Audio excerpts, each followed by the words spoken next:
আসসালামু আলাইকুম প্রিয় দর্শক, আশা করি ভালো আছেন। প্রীতি ও শুভেচ্ছা জানিয়ে শুরু করছি আজকের ভিডিও। প্রিয় দর্শক, ধানের পাইকারি হাটে চলে আসলাম। আজকের বাজার দরে হীরা, জিরা, কাটারি, মিনিকেট, বাসমতি 28, 39, 29 বিভিন্ন জাতের ধানের দাম জানাবো। আপনারা দেখতে পাচ্ছেন হাটে বেচা কিনা শেষ। ব্যবসায়িক ভাইরা কিন্তু বস্তা এদিকে প্যাকেট করতেছে, এদিকে কিন্তু গাড়িতে লোড করতেছে। তারা কিন্তু এখন কিছুক্ষণের মধ্যেই ধান হাট থেকে সরাই নিয়ে চলে যাবে। তবে আজকে বাজারে যদিও বা একটু লেট করে আসছে, দামটা আমরা জানছি যে আজকের বাজার দরটা কেমন চলতেছে। আমরা হাটে এসে কিন্তু ক্রেতা এবং বিক্রেতাদের সঙ্গে কথা বলছি, কথা বলেই জানছি আজকের বাজার দরটা।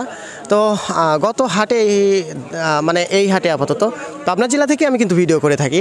মূলত পাবনা জেলার যে সমস্ত হাট বাজারগুলো আছে, সেই হাট বাজার থেকে আমি মূলত ভিডিও করে থাকি। তো আজকেও আছে পাবনা জেলার সাথিয়া উপজেলার ধোলাউড়ি নামক একটি হাটে।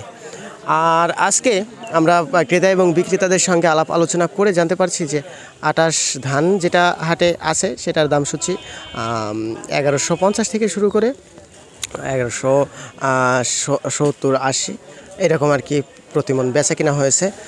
আর এদিকে 29 ধানের দাম জানছি। 29 ধান আজকে বেচা কিনা হয়েছে 1100 থেকে শুরু করে 1120, 30, 40 পর্যন্ত বলে বেচা কিনা হয়েছে আজকে, ব্যবসায়িক ভাইরা যেরকম বলছে আর কি।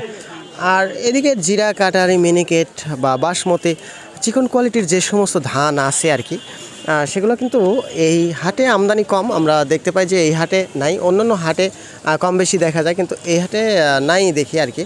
তো ওগুলা ধানের দাম জানছি বলতে চিকন কোয়ালিটির যেগুলো জিরা, কাটারি, মিনিকেট, বাসমতি এই সমস্ত ধানের দাম জানছি কিন্তু সর্বনিম্ন 1200 থেকে শুরু করে 1250, 1300 পর্যন্ত চিকন কোয়ালিটির ধানের দাম জানছি। আর মোটা যে হীরা বা জাগরণ এই সমস্ত ধানের দাম জানছি কিন্তু 950 থেকে শুরু করে 1000 টাকা প্রতিমন বেচা কিনা হচ্ছে হাট পর্যায়ে আর কি। তো সব মিলিয়ে আমরা বুঝতে পারতেছি যে গত সপ্তাহে যেরকম ধানের দাম ছিল আজকেও কিন্তু তার কম নাই বলতে অনেকটাও বেশি নাই, মোটামুটি চলতেছে। আজকে দেখা যাচ্ছে গত হাটের তুলনায় আজকে বেশি, গত হাটে আমদানি বেশি ছিল, এর কারণে আর কি দামটা কম ছিল। আজকে আমদানি একটু কম, দামটা একটু সামান্য পরিমাণে বাড়তি। তবে যে দামটা এখন আছে এটা কিন্তু মাঝামাঝি বাজার সব জায়গাতে এরকমই দাম চলতেছে।